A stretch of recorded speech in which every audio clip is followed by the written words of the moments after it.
بسم اللہ الرحمن الرحیم۔ السلام علیکم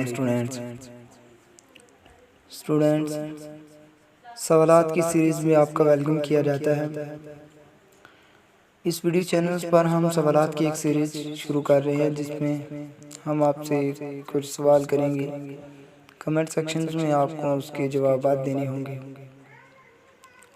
تو آج کا ہمارا پہلا سوال یہ ہے کہ مساجد کے گیٹس کو لاک کیا ہوتا ہے۔ تو یہ ہمارے ایک دوست نے سوال کیا تھا کہ مساجد کے گیٹس کو لاک کرنا چاہیے یا نہیں کرنا چاہیے۔ تو اس پر آپ نے اپنی رائے بیان کرنی ہے کمنٹ سیکشن میں کہ مساجد کے گیٹس کو لاک کرنا چاہیے یا نہیں کرنا چاہیے۔ ہمارا ایمان ہے کہ اللہ تبارک و تعالیٰ اپنے گھر کی حفاظت خود کر سکتا ہے۔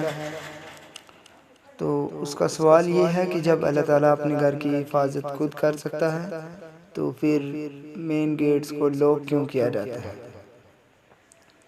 اسی پر بات یہ بھی بتائی ہے کہ ہمارا ایمان یہ بھی ہے کہ جس کا نصیب اللہ تعالیٰ نے جہاں لکھا ہو وہ وہی سے رزق کھاتا ہے۔ لوگ کہتے ہیں کہ کچھ چور وغیرہ سامان مساجد کا اٹھا کر لے جاتے ہیں۔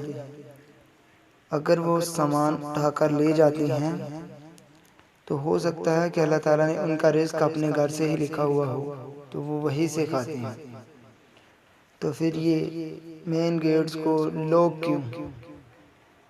تو اس کا جواب ضرور دیجئے گا کمنٹ سیکشنز میں، جو بھی آپ کے نزدیک درست جواب ہو کہ مین گیٹس کو لاک کرنا چاہیے یا نہیں کرنا چاہیے۔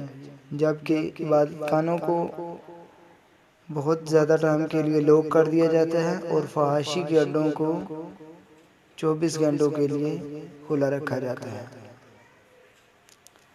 اللہ حافظ۔ نیکسٹ سوالات میں